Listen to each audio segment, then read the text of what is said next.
Нерсеге күбө болуп атабыз. Ушу Кыргызстан келечеги кандай болду, эмне болду экенин биз просто туура чечим, справедливость, адилеттикке ошол үчүн биз баарыбыз бул жерге келип жатабыз. Бул элдин көбү кетти, себеби баарында жумуш бар, иштери бар. Бирок эртең менен уже канча күндөн бери биз ушул жерде жүрөбүз.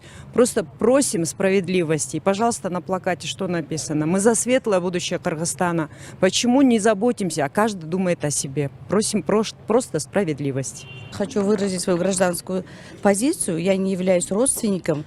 Я просто сейчас есть, слава богу, есть вот такие, как вы, журналисты, которые правильно освещают эти события. И мы тоже имеем свое мнение о тех событиях, которые творятся сегодня за стенками этого суда.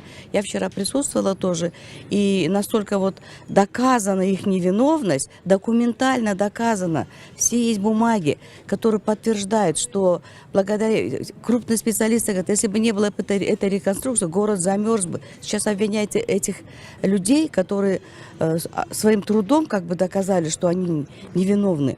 И я считаю, что это очень несправедливое решение.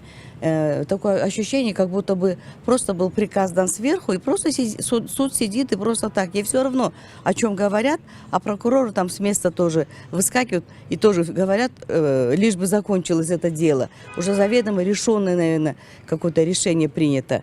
И мы требуем просто справедливости, потому что страна у нас как бы демократичная, и пусть на самом деле будет справедливое решение. Пусть они сначала докажут вину, а потом уже судят. Тут явно, тут они должны прямо с зала суда освободить этих людей, я так считаю. Просто несправедливое решение ожидается так, как будто бы. Но мы за справедливое решение, я всячески это хочу поддерживать.